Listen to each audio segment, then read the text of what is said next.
तो भले वृंदावन के बाहर हैं, लेकिन उनकी अंतिम स्थिति वृंदावन ही होगी।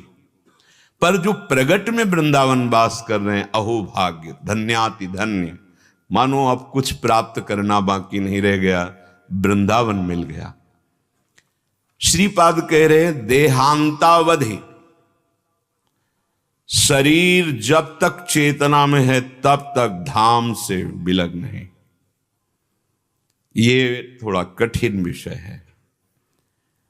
शरीर की कैसी भी परिस्थिति हो, आप अगर अपनी निष्ठा में बने रहेंगे तो सब ठीक हो जाएगा, सब बन जाएगा।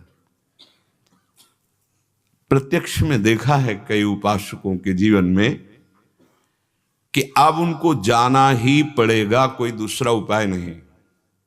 हमने भी प्रार्थना कर दी, कोई बात नहीं, आप चले जाइए, पर उनकी निष्ठा, उन्होंने कहा महाराज जी नहीं, अब हम मृत्यु का वर्ण करके रह रहे हैं, अब हम नहीं जा सकते।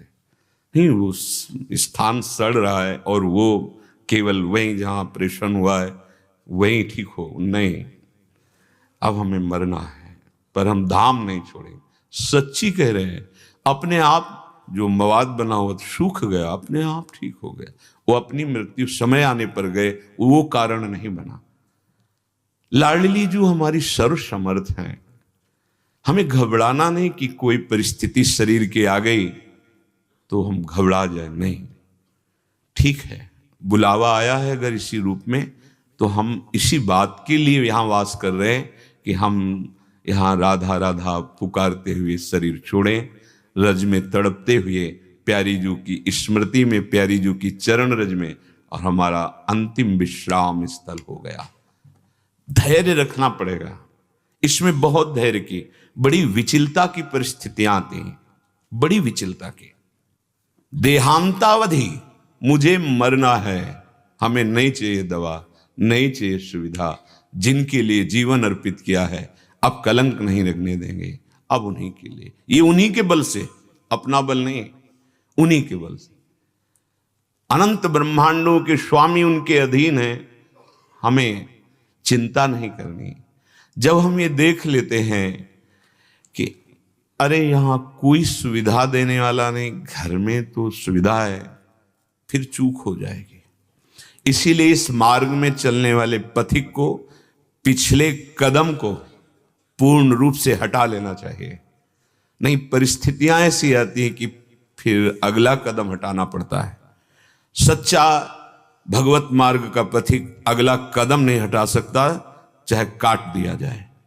निष्ठा निष्ठा होती है, कैसी भी परिस्थिति हो। शरीर छूटना है ना, बस इतना ही तो होगा ना, ठीक है। अरे दिल में बीमारी है, हमको बाहर जाना पड़ेगा, तो बाहर जाके जिस दिन श्वास पूरी होनी है बचा नहीं लेगा कोई, नहीं, ठीक है। ये भगवत रसिक जी महाराज कह रहे हैं, जो कछ लिखो लीलाट दुख सुख देह संग, भुगते गो जहां जाएगो या सिद्धांत भंग, या सिद्धांत अभंग तजत क्यों धीरज प्राणी, वृंदावन परिहरे प्रिया प्रीतम रजधानी। जिस समय हम तड़प रहे होंगे तो हमारे स्वामी मुस्कुरा रहे होंगे क्या? वो दूर बैठे रहेंगे क्या? अरे वो बहुत प्यार करने वाले तुम्हारे मानस पटल पर छा जाएंगे, फिर दुख किसको होगा? मन तो प्रिया प्रीतम के आनंद रंग में रख जाएगा। विश्वास कीजिए, विश्वास कीजिए, कभी विचलित मत होइए कि कोई हमारा सहयोगी नहीं, कोई नहीं था, कोई नहीं है, कोई नहीं रहेगा। वही हमारे हैं, वही हमारे थे, वही हमारे रहेंगे, हम पहचान नहीं पाते। विश्वास कीजिए, बार बार इसलिए कह रहे हैं विश्वास कीजिए कि ये विश्वास से ही आपका धैर्य पुष्ट होगा, नहीं तो हाथ पैर मारना बंद नहीं होता।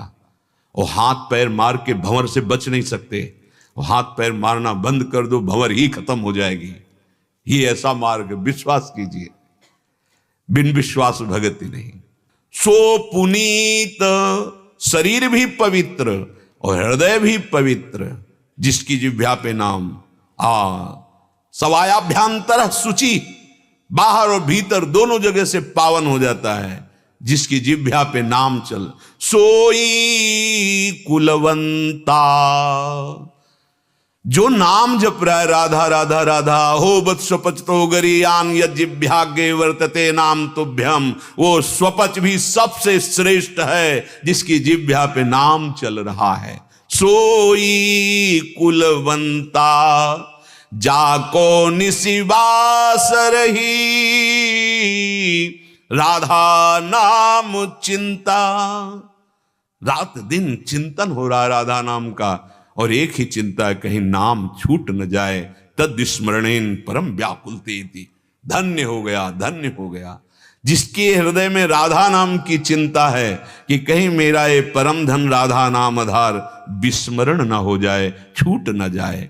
जोग यज्ञ तीरथ व्रत राधा नाम माही, राधा नाम बिना और कलि उपाय नाही।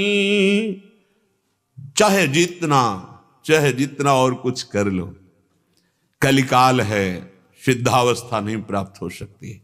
अलग अलग युगों का युग धर्म होता है, इसमें कलयुग केवल नाम आधारा, सुमिर सुमिर नर उतर ही पारा। नाम नाम कह रहे कि योग यज्ञ, वैसे भी जितनी भी यज्ञ हैं सब यज्ञों में भगवान ने स्वयं वर्णन किया है कि जप यज्ञ मैं हूं, यज्ञानाम जप यज्ञोष्मि, राधा राधा, इससे बड़ी कोई यज्ञ नहीं है।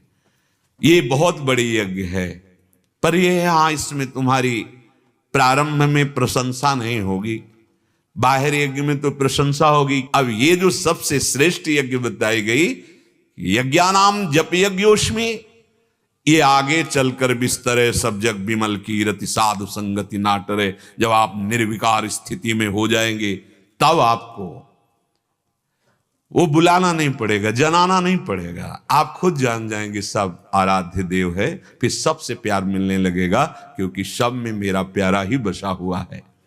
जोग यज्ञ तीर्थ, आप जहां हैं, जैसे हैं, जो भी हैं, राधा राधा राधा राधा, आप सबसे बड़े तीर्थ में अवगाहन कर रहे हैं। समय मिले चले जाओ, कोई बात नहीं, लेकिन आपके अंदर ये नहीं होना चाहिए कि अब हमको मतलब तीर्थ अवगाहन करने की आवश्यकता नहीं। नाम चल रहा है परम तीर्थ में, परम तीर्थ में, और नाम का तुम्हारे हृदय में स्फुरण नहीं है, नाम पे प्रीति नहीं है, तो तीर्थ भी जाओगे अभिमान और पुष्ट करो, वहां से ये किया, ऐसा किया, वैसा किया, वो अहम पुष्ट होता रहेगा। जो पावनता चाहिए कि अहम गलित होकर प्रभु के चरणों में लग जाए, वो नाम से होगा। कह रहे कि जितना फल योग में, यज्ञ में, तीर्थ में और व्रत में, बड़े बड़े अनुष्ठानों में, वो नाम की बराबरी नहीं कर सकता। पीछे भी वर्णन हुआ है कि वो 16वें अंश के बराबर भी नहीं है जो नाम जापक को लाभ मिलेगा। नाम बिना और कलि उपाव नाही, अगर नाम नहीं चल रहा तो फिर कलयुग की ऐसी चाल है कि वो सूक्ष्म तत्व पर पहुंचने ही नहीं देगी। अध्यात्म एक बड़ा सूक्ष्म मार्ग है, इसमें बाहरी कोई दिखावा, बाहरी कोई मान प्रशंसा की चाह, ऐसा नहीं। ये अंतर्मुखता का है, वो एक गुप्त मार्ग है, अंतर ही इसका मार्ग चलता है। उसको बहुत छिपाया जाता है, अंतर की वृत्ति को, जिससे हम उस परम तत्व में स्थित हो जाए या उससे हमें प्रेम हो जाए। वो अध्यात्म एक बड़ा गुप्त मार्ग है, जो हम बाहरी वो अध्यात्म की तरफ ले जाने वाला नहीं बनता। उसका आंतरिक उद्देश्य बाह्य होता है, नहीं तो छिपाना ही छिपाना होता है, छिपाना ही छिपाना। बहुत बड़े महापुरुषों के सानिध्य मिले हैं, गंगा जी के भी किनारे पावन धाम में भी छिपाना ही छिपाना होता है। अगर गुरु कृपा है तो दृष्टि से पहचान लो कि किस कोटि के महापुरुषों को कृपा करके समझावे, नहीं उनके बाह्य लीला से तो समझ ही नहीं सकते हैं। बोले जो स्थिति है वह नाम प्रदान करता है, राधा नाम बिना और कलि उपाव नाही। सबको सार राधा, कबहू नहीं बिसरिए। सबको सार, सार के सार कृष्णचंद्र जी, कृष्ण नाम, वही राम, वही वामन, वही नृसिंह, सब रूप उन्हीं के नाम वो स्वयं जप रहे हैं। श्रीमद् राधा सुधा निधि और हमारे रसिक महापुरुषों की वाणी में यहां वेद प्रमाण नहीं है, यहां वेद का जो स्वरूप है, रस स्वरूप है, वो रसिक जनों ने देखा है। तो भगवत रसिक जी कहते हैं यहां वेद रसिकन की वाणी, जो ब्रह्म तत्व सार वस्तु है उसका बोध किए हुए महापुरुषों ने जब कृष्ण रूप का कृपापूर्वक अवगाहन किया, स्वाद लिया, तो बोले कृष्णात् परम किमपि तत्व हम न जाने। कृष्ण से बढ़कर कोई और तत्व है? मैं परम तत्व श्री कृष्ण, श्रीमधुसूदन सरस्वती जी। और श्री कृष्ण स्वयं हरि रसना राधा राधा रट, यद जापा सकृदेव गोकुल पते राकर्ष का तत्क्षणा। ये वृंदावन का रस है, ये गूढ़ विषय है। वृंदावन के डाल डाल पात पात में, एक एक कण में यहां राधा राधा समाया हुआ है। हमारा मलिन हृदय इसलिए हम नहीं समझ पा रहे। राधा बोले सबको सार, जैसे उन्होंने कहा कृष्णात् परम तत्व हम न जाने, तो कृष्ण का सार है किशोरी जी।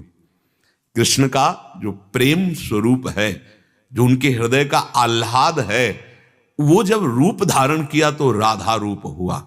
सांद्रानंद घन प्रेम मूर्ति किशोरी, इसीलिए जपत हरि विवश तव नाम प्रतिपद विमल। राधा राधा राधा वंशी से और अपनी जिह्वा से भी राधा राधा राधा। सबको सार राधा, कबहू नहीं बिसरिए। राधा नाम लेके अब भव सागर तरिए। बहुत मीठा, बहुत सरल, सार का सार स्वयं परम तत्व श्री कृष्ण, जिस नाम को जपते राधा राधा राधा। आपको वृंदावन आने को मिला, आपको वृंदावन में सत्संग मिला, राधा नाम महिमा सुनने को मिली। अब तुम काहे को कान गंदा करोगे दूसरे की निंदा सुनकर? काहे को वाणी गंदा करोगे जिसमें हमें नाम चलाना है? यदि नाम जापक वैष्णवों की निंदा हुई या किसी की निंदा हुई तो नाम भगवान नहीं चलेंगे। ध्यान रखना, नाम केवल शब्द ही नहीं है। जो कृष्ण नाम है वही कृष्ण है, जो राधा नाम है वही राधा किशोरी हैं। मानो किशोरी जो कृपा करके राधा नाम के रूप में हमारी जिह्वा में विराजमान। अब इस जिह्वा से यदि हम अश्लील वचन बोलेंगे, गंदे वचन बोलेंगे, कड़वे वचन बोलेंगे, निंदा के वचन बोलेंगे, तो हमारी जबान में कैसे नाम चलेगा? बहुत सावधान, जहां ऐसी कोई बात हो हम मूक हो जाए। हमें बहुत बढ़िया अवसर मिला है। हमारा कार्य है तुम्हारे अंदर ये बैठ जाए, कोई मेरा नहीं। तुम्हारे अंदर अन्य आश्रय न रह जाए, तुम्हें लगने लगे कि प्रभु आपके सिवा में असमर्थ हूं, अनाथ हूं, नाथ। यदि आपने स्वीकार नहीं किया तो मेरा कोई नहीं। ये हमारी आंतरिक युक्ति है, जिस युक्ति से प्रिया प्रीतम का आकर्षण होता है। नाथ अनाथन हित समर्थ मोहन श्री राधा। ये तभी हो सकता है जब विश्वास पूर्वक, निष्ठा पूर्वक हम धाम को, गुरुदेव के वचनों को, नाम को स्वीकार करें। देहांतावधि वधि रायते श्रुतिस्ताम। देखो, बड़ी करुणा करके कह रहे हैं, मैं तुम्हारी स्तुति करता हूं। किसकी? वृंदावन की नहीं, जो अखंड वृंदावन वास ले लिए हैं मृत्यु पर्यंत। श्रुतिस्ताम, मैं स्तवन करता हूं, तुम्हारे स्तुति करता हूं, हाथ जोड़ के प्रार्थना करता हूं कि मेरी बात मान लो। क्या मान लो? दोषानाम श्रवण विधौ परस्य। तुम कभी किसी के दोष अपने कानों से मत सुनो। हाथ जोड़ की स्तुति करता हूं, हे अखंड वृंदावनवासी, तुमने जो जीवन पर्यंत वृंदावनवास स्वीकार किया, बहुत जल्दी तुम्हें आनंद की अनुभूति हो जाएगी। मेरी प्रार्थना मान लो। श्रीपाद कह रहे हैं दोषानाम श्रवण विधौ परस्य।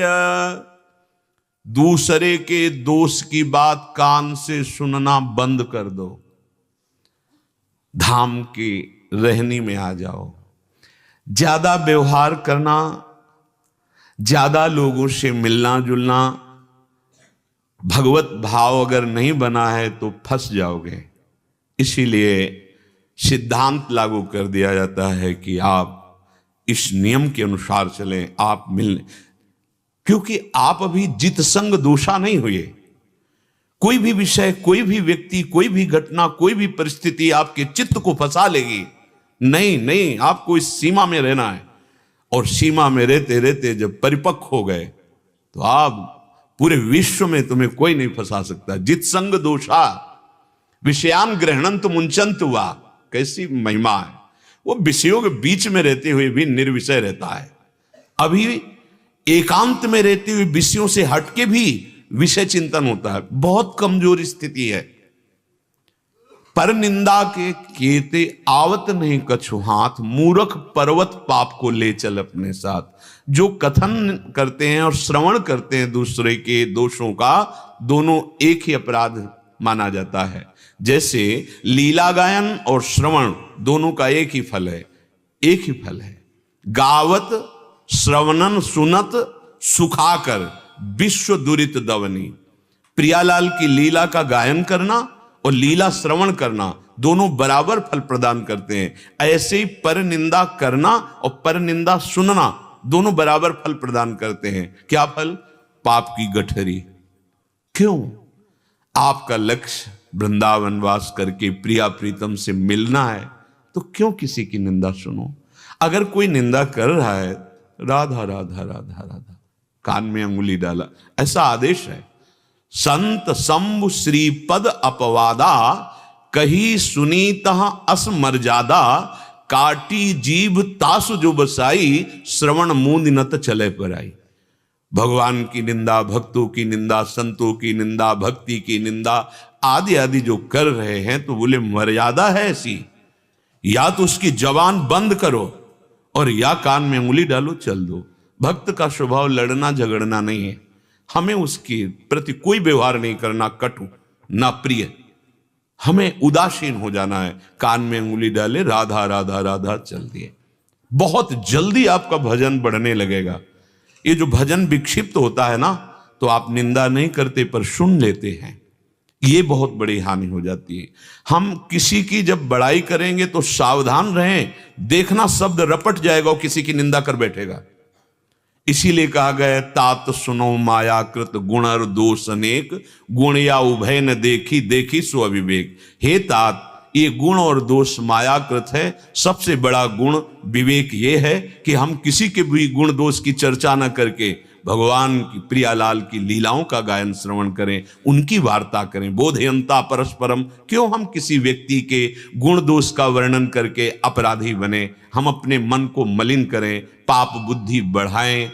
श्रीपाद हाथ जोड़ के प्रार्थना करते हैं, कितनी करुणा है इनकी। स्तुति करता हूं तुम्हारी, क्योंकि तुम वृंदावन वास स्वीकार किए हो, पर मेरी बात मान लो। दोषा नाम श्रवण विधौ परस्य, किसी की भी दोष वाली बात आप कान से, तेरे भावे जो करे भलो बुरो संसार, नारायण तू बैठ के अपनो भवन बुहार।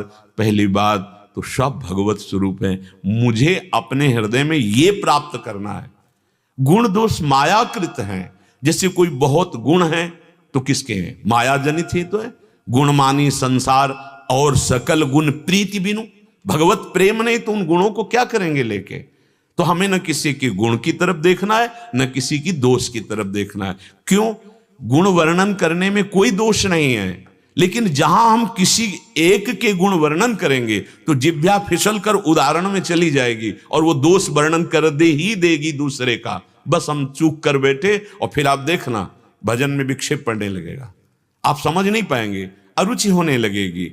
ज्यादा निंदा अपराध बन गया तो जहां से तुम्हारा काम बनना है वही दोष दर्शन गुरु पे होने लगेगा, गुरु की बातों में अश्रद्धा होने लगेगा और वो आपको दूर कर दे। और जहां दूर की तो बस पहुंच गए माया के पाली पे।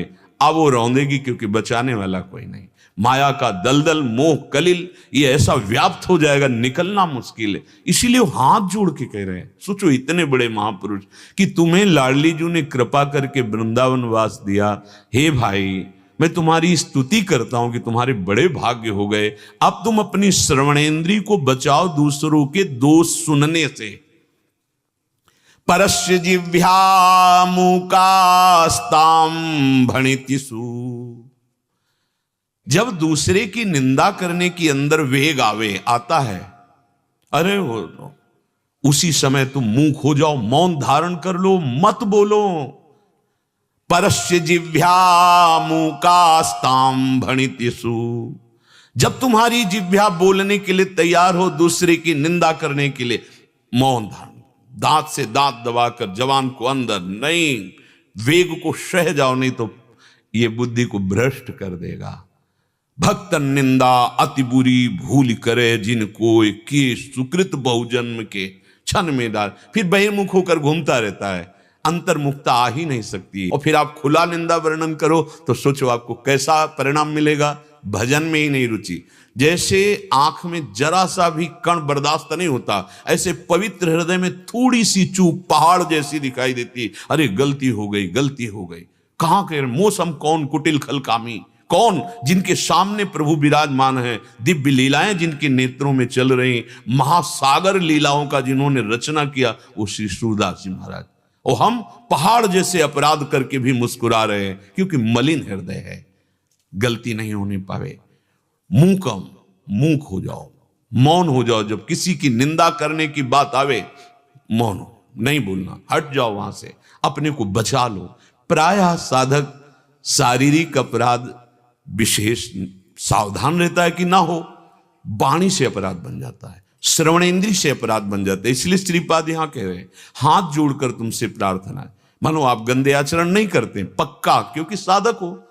अब आप सुनने में चूक कर दिए, दूसरे की निंदा सुन रहे हैं, दूसरे की निंदा कर रहे हैं, तो कह रहे पर दोषों का ये जो ग्रहण करने की वृत्ति है, धीर ग्रहे जड़ास्तु।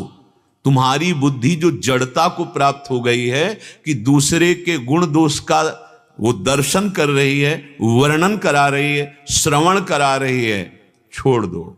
अगर ये छोड़ दिए तुम, तो कह रहे श्री वृंदावन वसतिम, वृंदावन वास मात्र से तुम्हारे हृदय में प्रिया प्रीतम प्रकाशित हो जाएंगे। ये दिव्य धाम है। यहां किशोरी जी का नाम कण कण में छाया हुआ है। सच्ची मानिए, ठीक है या प्रभु की प्राप्ति ठीक है। बहुत से तो इसी झगड़े में पहले वाले सूत्र में परास्त हो जाते हैं। यार माता पिता भाई बंधु परिवार रिश्ता नाता बालक, ये सब इसको तो करना ही है, यही तो धर्म है। मेरे सिवा इनका कोई नहीं है और इनके सिवा मेरा कोई नहीं है, इसलिए मेरा कर्तव्य बनता है इनका पालन पोषण करना।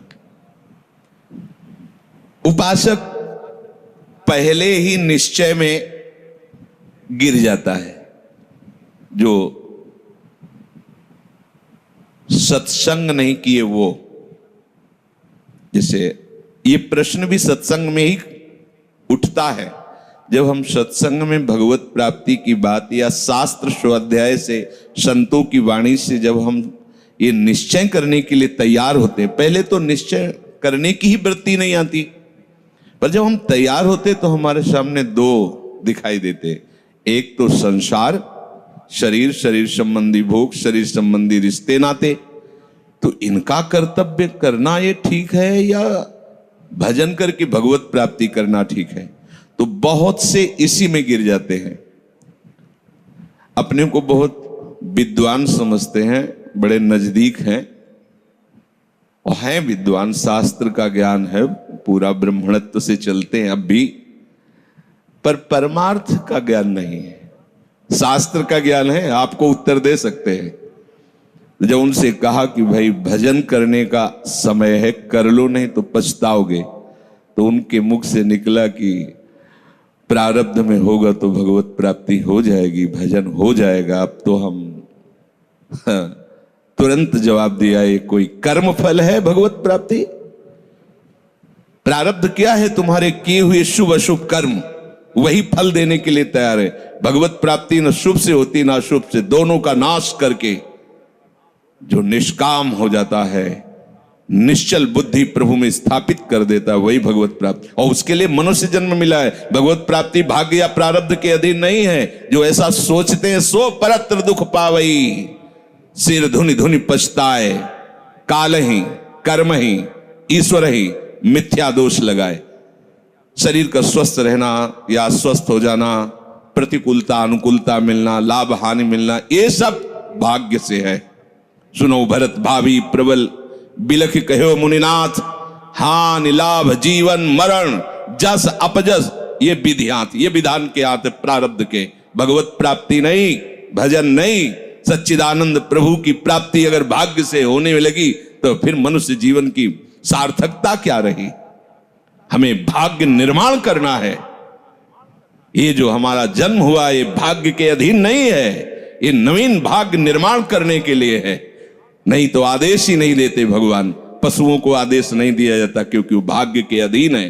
केवल मनुष्य शरीर को आदेश दिया गया है। किसी देवता को भी आदेश नहीं दिया गया कि आप ये करो ये ना करो, क्योंकि वो वही करेंगे जो उनके सुकृत है, उसके अनुसार बस भोग भोगेंगे। आगे कुछ नहीं कर सकते, नवीन कर्म नहीं कर सकते, न नारकी जी कर सकते हैं, न स्वर्ग के कर सकते हैं। सब अपने अपने परिणाम को केवल भोग रहे हैं। यहां परिणाम उपस्थित करने का अवसर है। आप जो चाहो अपना परिणाम कर सकते हो। आप चाहो नरक जाओ, चाहे स्वर्ग जाओ, चाहे नारायण बन जाओ, जो चाहो कर सकते हो। मनुष्य शरीर है तो ऐसा शास्त्र स्वाध्याय और पंडिताई ज्ञान किस काम का जो भगवत प्राप्ति प्रारब्ध पे छोड़ दे। तो कुछ जन हैं जो शास्त्र स्वाध्याय करके या संतों की वाणी सुनकर इस विचार में आते हैं कि मुझे क्या करना चाहिए, परिवार का पोषण या भगवत प्राप्ति। दो विभाग कर लिए इसलिए खतरा है, निर्णय नहीं कर सकता। और सही पूछो तो दो विभाग है नहीं, एक ही बात है। समझ जाओ तो वहीं वहीं भगवत प्राप्ति हो जाएगी। अब उसके विचार में आता है कि अभी तो ब्याह हुआ है, या अभी छोटे छोटे बच्चे हैं, या अभी बच्चों का ब्याह किया है, अभी नए हैं, क्या जाने संसार का। मेरी आवश्यकता है, नहीं तो संसार इनको परेशान कर देगा। और वो अपने अहम जनित कर्ता भाव से ऐसा बंध जाता है कि निर्णय ही नहीं कर पाता।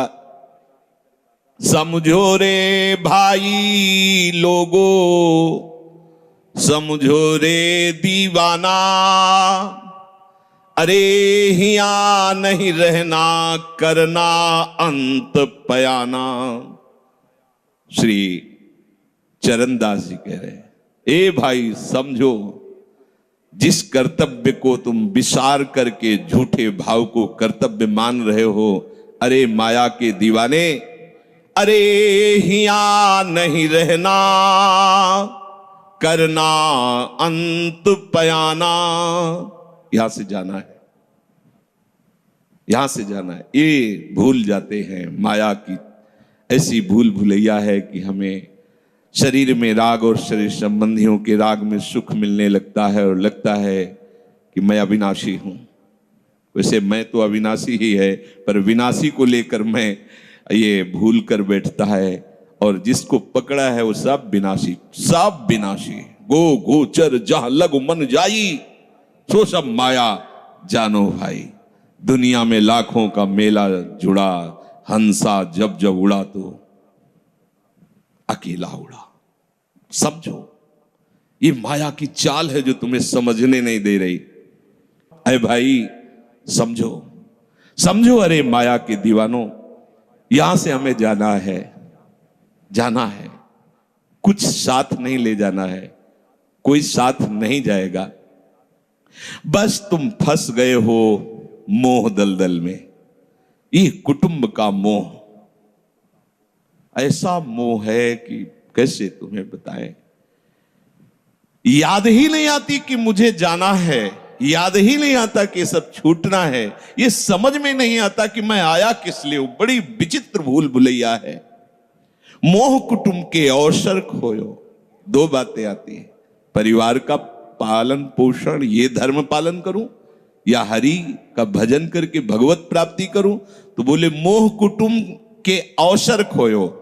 अवसर मिला है तुमने, भलो पायो दांव रे, चूक ना अवसर प्यारे, भलो पायो दांव रे। बड़ा अच्छा अवसर मिला है भजन करने का, चूक गए तो फिर पछताना पड़ेगा। हरि की शुद्ध बिसराई। अब वो निर्णय करता है परिवार के पोषण का, क्योंकि मोह ममता है।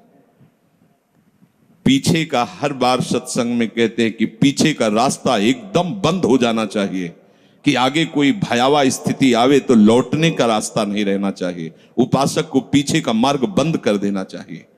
पर होता क्या है, अपने लोग बहुत कमजोर हैं, तो कदम ऐसे रखते हैं पर पीछे वाला पुष्ट बनाए रखते हैं, कि अगर इधर थोड़ी भी आंच लगी तो कदम पीछे करके सुरक्षित हो जाए। वो सुरक्षित नहीं है, वो सुरक्षित नहीं है, वो असुरक्षा है। परिवार का राग, अन्य भरोसा, किसी देहधारी का भरोसा, किसी वस्तुओं, ये भरोसे लायक चीज है? अरे क्षण में बिगड़ जाने वाली चीज है। भरोसा तो हरि का है, भरोसा तो हरि गुरु चरण सेवा अनुसरो। ये भरोसा कभी तुम्हें विश्वासहीन नहीं होने देगा। ये भरोसा कभी धोखा नहीं, साधु ते होए न कारज हानि, कभी तुम्हारा मंगल नहीं हो सकता। मोह कुटुंब के अवसर खोयो, हरि की शुद्ध बिसराई।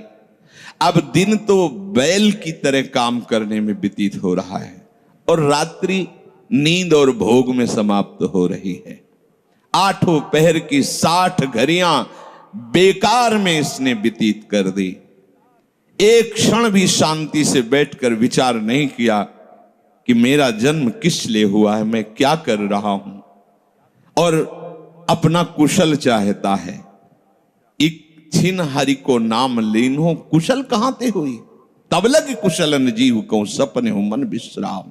स्वप्न में भी शांति नहीं मिल सकती जब तक भजन नहीं करोगे। बालक अवस्था तो खेल में चली गई, जवानी हुआ तो अहंकार मद छाया, मैं करता मैं भोगता इसमें चली गई। जब वृद्ध आया तो रोग और चिंताओं ने घेर लिया। अब इतना दुखी है कि वो सोच भी नहीं सकता कि मैं इनसे दूर होकर भजन कर लूं। ये जो वो भजन का नाटक होता है, भजन में हम देखते हैं ऐसे ही लगा रहता है, कैसे हो और बढ़िया सब, और क्या करें, और मरने का ठौर आ रहा है, और क्या करें। तुम आए हो भजन करने के लिए और में भी फंसे हो। क्या कर दूं, कहां से कैसे व्यवस्था कर दूं। हम ही चला रहे हैं, भले वृंदावन में बैठे, परिवार हमारे अनुसार चलेगा, हमारे ही, नहीं तो नष्ट हो जाएंगे। आए हैं वनवास करने के लिए, भजन करने के लिए, पूरा का पूरा प्रपंच दिमाग में पता लगता है।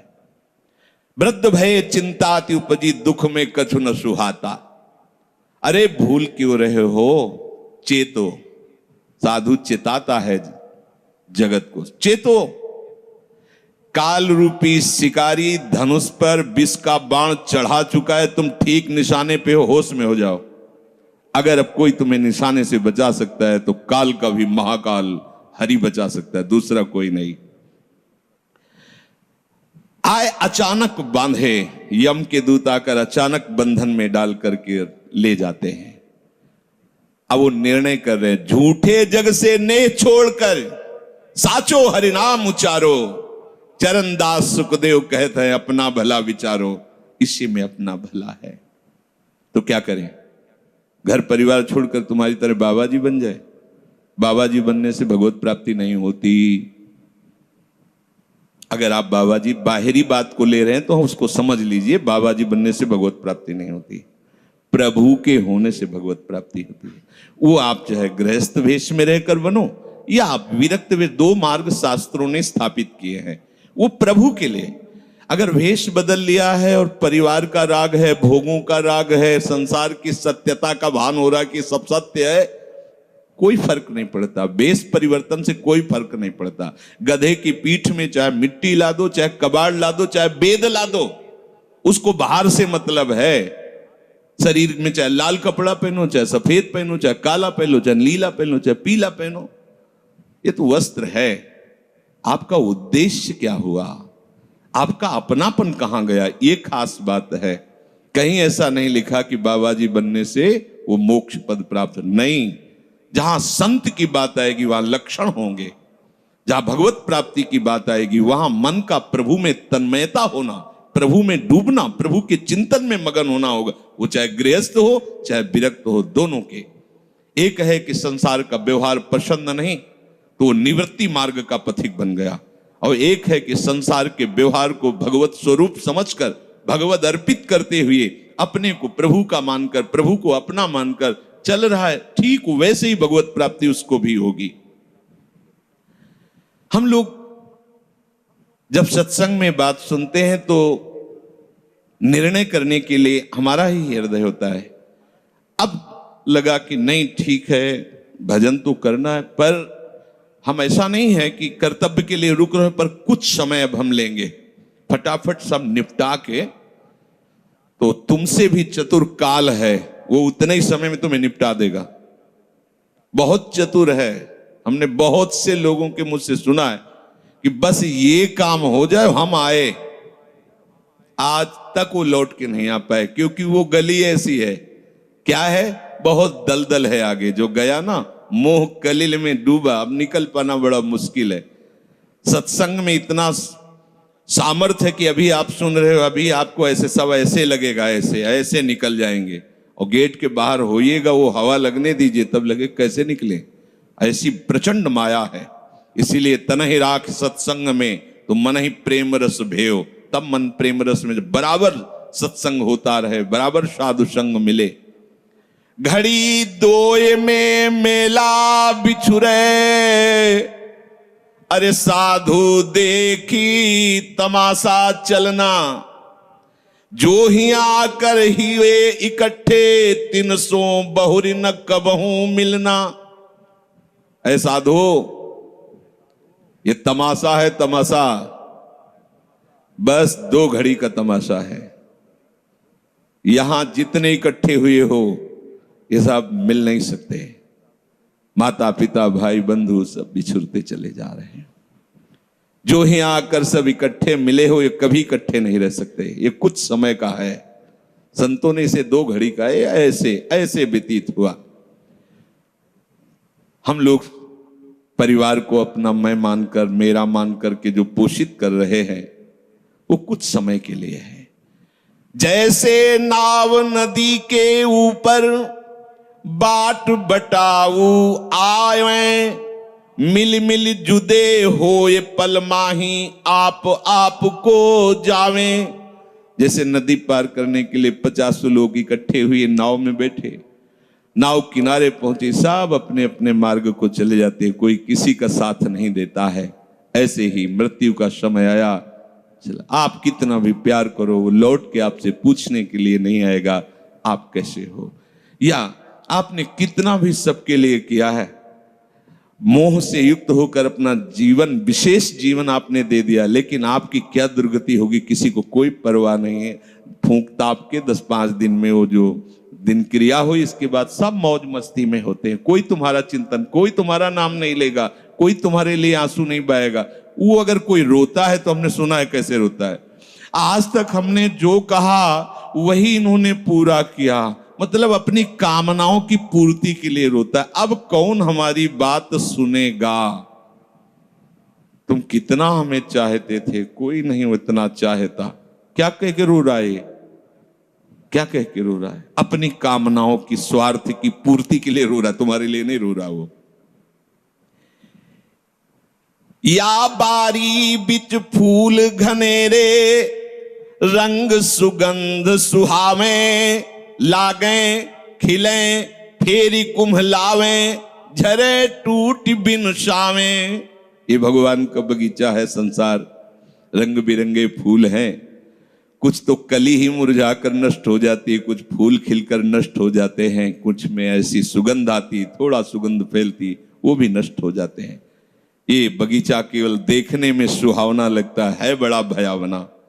इसमें मृत्यु का तांडव हो रहा है। आप देखो प्रतिपल मृत्यु भयावा, पर कैसी माया है। सामने वाला पतिंगा जला, फिर भी वो जाके उसी में जलता है। ऐसे फूंक के आ रहे हैं एक को, और उनको ये वैराग्य नहीं हो रहा कि मेरे शरीर की भी यही दशा होनी, मुझे कुछ कर लेना चाहिए, ऐसी कुछ कर लेना चाहिए जिससे हम कालातीत अवस्था को प्राप्त हो जाए। क्यों नहीं कर पाता?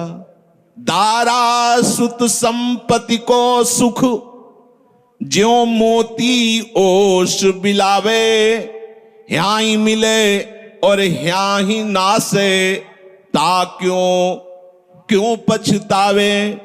अरे भाई, ये पुत्र परिवार का मिलन और ये सुख ऐसा है जैसे पत्ते में ओस की बूंद, कितने सेकंड में ढल जाएगी कुछ पता नहीं, ऐसे ही ये है।